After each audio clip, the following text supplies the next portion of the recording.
இப்பொழுதும் நாம் தியானிக்கும்படியாக தெரிந்து கொண்ட வேத வசனம் ஆகாய் தீர்க்கதரிசியின் புஸ்தகம் 2ஆம் அதிகாரம் அதன் 5ஆம் வசனத்திலிருந்து தேவ பிள்ளைகள் ஒருவர் சத்தமா வாசிக்கலாம். நீங்கள் எகிப்திலிருந்து புறப்படுகிற போது நான் உங்களோட உடன்படிக்கை பண்ணின வார்த்தையின்படியே என் ஆவியானவரும் உங்கள் நடுவில் நிலை கொண்டிருப்பார். பயப்படாதீர்கள். அல்லேலூயா, அல்லேலூயா. நான் 2 தேசத்திலிருந்து நீங்கள் புறப்பட்ட நாளிலே உங்களோடு உடன்படிக்கை பண்ணினபடியே என் ஆவியானவரும் உங்கள் நடுவிலே நிலை கொண்டிருப்பார். பயப்படாதீர்கள் என்று சொல்லி ஆண்டவர் இங்கே பிரதான ஆசாரியனாகிய யோசுவாவை பார்த்தும் யூதர்களுடைய தலைவனாகிய செருபாபேலை பார்த்தும் கர்த்தருடைய ஜனங்களை பார்த்தும் தீர்க்க தரிசனமாக ஆகாய் தீர்க்க தரிசியை கொண்டு தீர்க்க தரிசனம் உரைத்த வசனத்தை தான் நாம் இந்த நேரத்தில் வாசித்தோம்.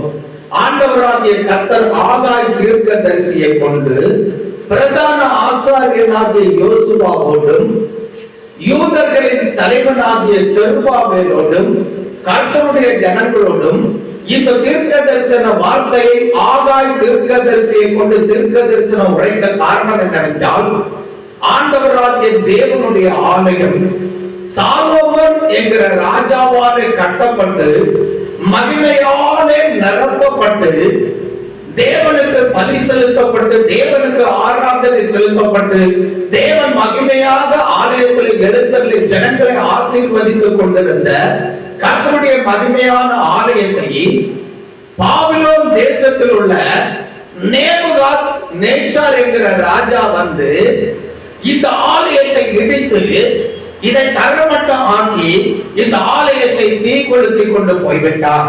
அல்லேலூயா, அல்லேலூயா. அது மட்டுமல்ல, கர்த்தருடைய ஜனமாகிய யூத ஜனங்களையும் இஸ்ரவேலரையும் அவன் சிறைப்படுத்திக் கொண்டு தன் தேசமாகிய பாபிலோன் தேசத்திற்கு கொண்டு சென்று விட்டான். இப்ப கர்த்தருடைய ஜனமாகிய யூத ஜனமும் இஸ்ரவேல் ஜனங்களும் பாபிலோன் தேசத்திலே அடிமைப்படுத்தப்பட்டவர்களாக வாழ்ந்து கொண்டிருக்கிறார்கள். அவர்களுக்கு குறிக்கப்பட்ட காலம் அந்த தேசத்திலே அடிமைப்படுத்தப்பட்டவர்களாக வாழ்ந்து கொண்டிருந்தார்கள். ஆண்டவர் அந்த தேசத்தின் சிறையிருப்பில் இருந்து தம்முடைய ஜனங்களை விடுவித்து மறுபடியும் அந்த மக்களுக்கு தேவன் கொடுத்திருந்த தேசமாகிய இஸ்ரவேல் தேசத்தில் அவர்களை கொண்டு வரவும் தேவனுடைய ஆலயத்தை மறுபடியும் கட்டி எழுப்புகிறதற்கு தேவன் சுத்தம் கொண்டு சில தலைவர்களையும் பிரதான ஆசாரியர்களையும் கர்த்தருடைய ஜனங்களுடைய உள்ளத்தையும் ஏவி எழுப்பி தேவனுடைய ஆலயத்தை கட்டுகிறதற்கு அவர்களுக்கு தேவன் கட்டளையிட்டார். ஆண்டவர் சொன்னார், நானும் உங்களுக்கு துணை நிற்பேன், நீங்கள் பயப்படாமல் தைரியமாக இருந்து என்னுடைய ஆலயத்தை மறுபடியும் கட்டி எழுப்புகிறதற்கு நீங்கள் செயல்படுகிறவர்களாக, நீங்கள் பிரயாசப்படுகிறவர்களாக, நீங்கள் உழைக்கிறவர்களாக காணப்பட வேண்டும் என்று சொல்லி ஆண்டவர் தீர்க்கதரிசிகளை கொண்டு இந்த ஜனங்களை உற்சாகமூட்டி எழுப்பினார்.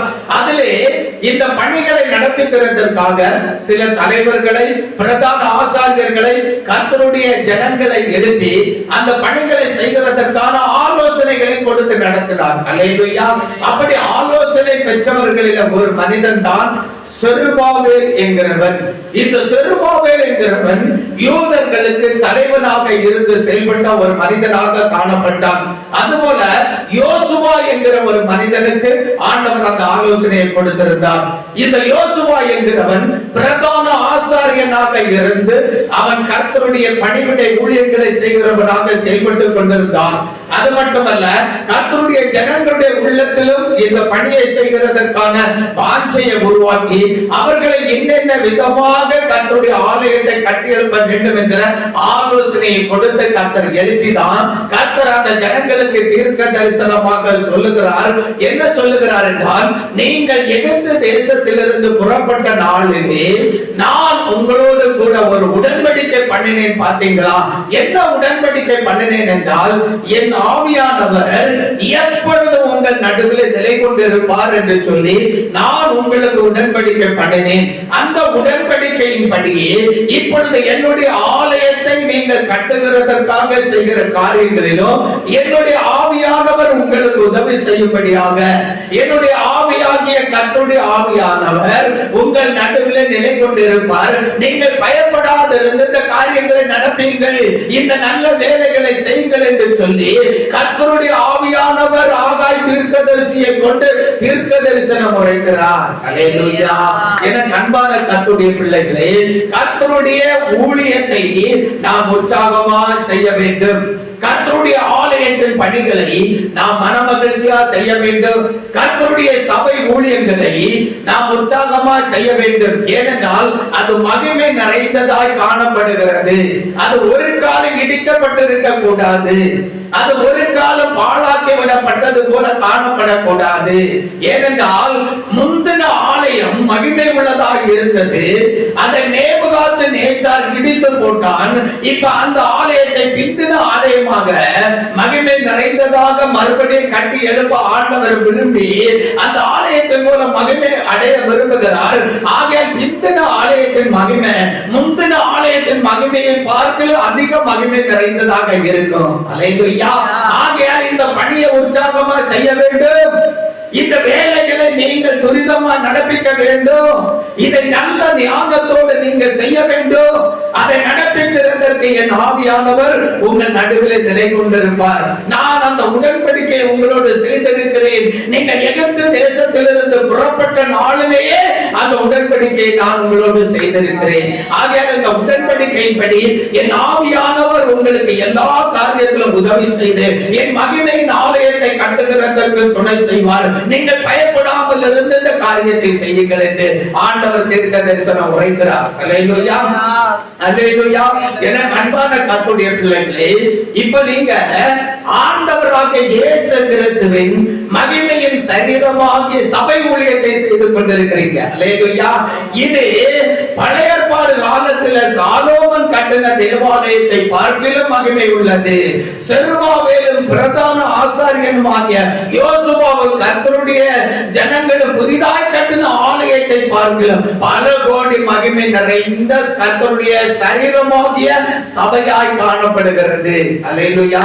இந்த சபை ஊழியத்தை நீங்க மகிமையாக செய்ய வேண்டும். இது மகிமைக்குரிய ஊழியம் என்று சொல்லி அறிந்து நீங்கள் ஆத்துமாக்களை ஆதாயம் செய்கிற பணியிலே உண்மை உத்தமமாக விவேகத்துடனே காரியங்களை நடத்தி செயல்படுகிறவர்களாக காணப்பட வேண்டும். கர்த்தருக்கு முன்பாக உத்தம ஜீவியம் ஜீவிக்கிறவர்களாக காணப்பட வேண்டும். கர்த்தரை ஆவியோடு உண்மையோடு ஆராதித்து சேவிக்கிறவர்களாக காணப்பட வேண்டும். அதற்கு தான் ஆண்டவராக இயேசு கிறிஸ்து தம்முடைய பரிசுத்த ஆவியை நமக்குள்ளே நிலை கொண்டு இருந்து செயல்படுகிறதற்காக அவர் நமக்குள்ளே அதை தந்து வைத்திருக்கிறார். அல்லேலூயா. நாமும் கர்த்தராகிய இயேசு கிறிஸ்துவின் பரிசுத்த ஆவியை பெற்று அந்த பரிசுத்த ஆவியில நிரம்பி வாழுகிறோம். பரிசுத்த ஆவியில நிறைந்த ஊழியம் செய்கிறவர்களாக காணப்படுகிறோம். ஆகையால் இந்த ஆண்டவராகிய இயேசு கிறிஸ்துவினுடைய சரீரத்தின் சபையாகிய ஊழியமானது எல்லா ஊழியங்களை பார்க்கிலும் எல்லா பாருங்கள் ஆலயங்களை பார்க்கிலும் எல்லா பணிவிடைகளை பார்க்கிலும் மேன்மையானது, உயர்ந்தது, சிறந்தது, மகிமை உள்ளதாக இருக்கிறது. அல்லேலூயா. ஆகையால் எனக்கு அன்பான கர்த்தருடைய பிள்ளைகளே, நீங்கள் நான் சபை மக்களாக சபையிலே ஊழியம் செய்கிறவர்களாக இருக்கிறோம். ஆகையால் நீங்கள் ஜாக்கிரதை உள்ளவர்களாக கிறிஸ்துவின் சரீரமாகிய சபை ஊழியத்தை நீங்கள் மகிமையாக வெற்றிகரமாக செய்து முடிக்கிறவர்களாக கர்த்தராகிய இயேசு கிறிஸ்து நல்ல பலனை கொண்டு மத்திய ஆகாசத்தில் வரும் பொழுது நாமும் ஒரு இமை பொழுதிலே மர்மமாக்கப்பட்டு அவரோடு எடுத்துக் கொள்ளப்பட்டு அவருடைய நல்ல பலனை பெற்று அனுபவிக்கிறவர்களாக காணப்பட வேண்டும். அல்லேலூயா.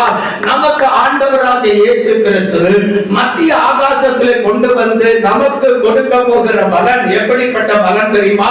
அது பிரதான ஆசாரியனாக யோசுவா பெற்றுக்கொண்ட மகிமையை பார்க்கிலும் பெரிய மகிமை நிறைந்த பலனாக இருக்கிறது. அது யூதர்களின் தலைவனாகிய செருபாபேல் பெற்றுக்கொண்ட பலனை பார்க்கிலும் மகிமை நிறைந்த பலனாய் இருக்கிறது. கர்த்தருடைய ஜனமாகிய இஸ்ரவேல் ஜனங்கள் பெற்றுக்கொண்ட பலனை பார்க்கிலும் மகிமை நிறைந்த பலனாய் இருக்கிறது. அது விவரிக்கவே முடியாது. அந்த அளவு பலனை கர்த்தராகிய இயேசு கிறிஸ்து மகிமையாக நமக்கு மத்திய ஆகாசத்திலே கொண்டு வர போகிறார். அதை நீங்கள் நானும் பெற்று அனுபவிக்கிறவர்களாக, அவரோடு மகிமை ராஜ்யத்திலே வாழுகிறவர்களாக, கிரீடங்கள் சூட்டப்பட்டு வெண் வஸ்திரம் தரிக்கப்பட்டு நாம் அலங்கரிக்கப்பட்ட மனவாட்டியாக அவரோடு வாழுகிறவர்களாக, விருந்து ருசிக்கிறவர்களாக, அவரோடு ஆளுகை செய்கிற பிள்ளைகளாக நிலைத்திருக்க போகிறோம். இந்த நல்ல பாக்கியத்தை நாம் பெற்று அனுபவிக்கிறதற்கு தேவனுடைய பிள்ளைகளே, இந்த பிரதான ஆசாரியனாக யோசுவாவும் யூதர்களுடைய தலைவனாகிய செருபாபேலும் கர்த்தருடைய ஜனங்களும் கட்டி எழுப்புகிற பிந்திய ஆலயத்தை பார்க்கிலும் மகிமை நிரம்பின ஆலயமாகிய இயேசு கிறிஸ்துவின் சரீரமாகிய சபையிலே ஊழியம் செய்கிறதற்கு, கர்த்தருடைய சாயலை தரித்து அவருடைய பிள்ளைகளாக வாழுகிறதற்கு ஏற்படுத்தப்பட்டிருக்கிற நாம் எவ்வளவு விவேகமாக இந்த பணிகளை செய்ய வேண்டும், கர்த்தருடைய காரியங்களிலே உத்தமமாக இருந்து காரியங்களை நடப்பிக்க வேண்டும் என்று அறிந்து நீங்கள் நான் செயல்பட வேண்டும். அல்லேலூயா. அப்படி செயல்படுவோமானால் மிகுந்த பலன் உண்டாகும், மிகுந்த ஆசீர்வாதம் நமக்கு உண்டாகும், மிகுந்த மகிழ்ச்சி உண்டாகும். இன்றைக்கு கர்த்தருடைய ஊழியத்தை அசட்டையாக எண்ணி ஊழியம் செய்கிறவர்கள் இருக்கிறார்கள். சிலர் கர்த்தருடைய ஊழியத்தை அசட்டை பண்ணி இந்த ஊழியத்தை விட்டு விலகி கர்த்தரை மறுதலித்து உலகத்துக்கு நேராக போய் சோரம் போய் அழிந்து கொண்டிருக்கிற மக்களாகவும் வாழ்ந்து கொண்டிருக்கிறார்கள். இவர்கள் அறிவில்லாதபடிக்கு கர்த்தருடைய ஊழியத்தை விட்டு, கர்த்தருடைய உபதேசத்தை விட்டு விலகி போகிறார்கள். இந்த கர்த்தருடைய ஜனங்கள் என்று சொல்லுகிறவர்கள் கூட இந்த கடைசி காலத்திலே கர்த்தருடைய பிள்ளைகளாக நிலைத்திருந்து கர்த்தரை விசுவாசித்து கர்த்தருக்குள்ளே பலன் அடைந்து கர்த்தருடைய கிரியைகளை உத்தமமாக நடப்பிக்க வேண்டியவர்கள். பாருங்கள், கர்த்தருடைய வருகை காலதாமதம் ஆகிக் கொண்டிருக்கிறதுனாலே நிர்விசாரம் உள்ளவர்களாக மாறி உலகத்தை அனுபவிக்கிறதற்கு விரும்பி உலகத்தின் மேல ஆசை வைத்து அவர்கள் கர்த்தருடைய சபையை விட்டு, கர்த்தருடைய சரீரத்தை விட்டு, கர்த்தருடைய உபதேசத்தை விட்டு வழி விலகி போய் அவர்கள் நாசமாகி போகிறவர்களாக காணப்படுகிறார்கள். அல்லேலூயா. நீங்கள் நான் இப்படிப்பட்டவர்களாக இருக்கக்கூடாது. அல்லேலூயா. நீங்கள் நானும் மகிமையானவரை தரிசிக்க வேண்டும். மகிமையானவருடைய பிள்ளைகளாக வாழுகிறோம். மகிமையானவருடைய ஊழியங்களை செய்து கொண்டிருக்கிறோம். எல்லாமே மகிமை நிறைந்ததாக இருக்கிறது. அது பழைய ஏற்பாடு பரிசுத்தவான்களை பார்க்கிலும் பல ஆயிரம் மடங்கு, பல கோடி மடங்கு மகிமையை பெற்று அனுபவிக்கிறதற்காக செய்யப்படுகிற பணியாக ஊழியமாக காணப்படுகிறது அறிந்து உத்தரவாதத்தோடு செயல்படுங்கள் என்று சொல்லி பரிசுத்த ஆவியானவர் கர்த்தருடைய பிள்ளைகளுக்கு திருமணம் கட்டுகிறார். அல்லேலூயா. அல்லேலூயா. இங்கே இடிந்து கிடந்த தீக்கிரையாக்கப்பட்ட ஆலயத்தை கட்டி எழுப்புகிறதற்கு ஆண்டவர் துரிதப்படுத்தி அவர்களை பயன்படுத்தினார். அவர்கள் நடுவில் ஆவியானவர் நிலை கொண்டிருந்து அவர்களுக்கு உதவி செய்கிறவராக செயல்பட்டார். நீங்கள் நானும் கல்வாரி சிலுவையிலே பிக்கப்பட்ட, நொறுக்கப்பட்ட இயேசு கிறிஸ்துவின் சரீரமாகிய சபை ஊழியத்தை பூரணமாக செய்து நிறைவேற்றி அந்த சரீரத்திலே மகிமையை வாழ்ந்திருக்கிறதற்காக இந்த ஊழியத்தை செய்து கொண்டிருக்கிறோம். இது பயங்கரமான மகிமை நிறைந்தது. இது பயங்கரமான கனம் நிறைந்த கனத்துக்குரிய ஊழியமாக இருக்கிறது. அல்லேலூயா. இந்த ஊழியத்தை பெற்றிருக்கிற, இந்த சபையிலே நிலைத்திருக்கிற நீங்கள் நானும் அதிக பாக்கியவான்களாக, பாக்கியவதிகளாக இருக்கிறோம். ஆகையால் பயப்படாதிருந்து கிரியை நடப்பீங்கள், பயப்படாமல் இருந்த தேவனுடைய சுத்தம் செய்யுங்கள், பயப்படாமல் இருந்த பரிசுத்த வாழ்க்கை வாழுங்கள், பயப்படாமல் இருந்த கர்த்தருக்காக ஆத்துமாதாயம் செய்யுங்கள். அல்லேலூயா. ஒன்றை குறித்து நீங்க கவலைப்பட வேண்டாம். கர்த்தருடைய ஆவியானவர் நமக்குள்ளே மகிமையின் ஆவியானவராக வாசம் பண்ணுகிறார். இந்த மகிமையின் ஆவியானவர் நம் மூலம் பயங்கரமான காரியங்களை செய்து கிறிஸ்துவனுடைய சரீரமாகிய சரீரம் பூரண வளர்ச்சி அடைந்து அவருடைய வருகையில் அவருக்கு முன்பாக மகிமை அடைந்த மனவாட்டி சபையாக நிலைத்திருக்கிறதற்கு இந்த ஆவியானவர் கிருபை செய்கிறவராக இருக்கிறார். நமக்கு உதவி செய்கிறவராக இருக்கிறார். அல்லேலூயா. ஆகையால் இந்த ஆவியானவர் தருகிற பலத்தோடு நாம் கர்த்தருடைய ஊழியத்தை செய்வோம். கர்த்தரை நாம் சேமிக்கிறவர்களாக, கர்த்தருடைய அன்பிலே நிலைத்திருக்கிற பிள்ளைகளாக காணப்படுவோம். அல்லேலூயா. கரங்களை தட்டி தேவனுடைய பிள்ளைகள் அல்லேலூயா சொல்லுவோம். அல்லேலூயா. கரங்களை அசைத்து அல்லேலூயா சொல்லுவோம். அல்லேலூயா. இந்த 6ஆம் வசனத்தை வாசிக்கலாம். சேனைகளின் கர்த்தர் சொல்லுகிறார், சேனைகளின் கர்த்தர் சொல்லுகிறார், கொஞ்ச காலத்துக்குள்ளே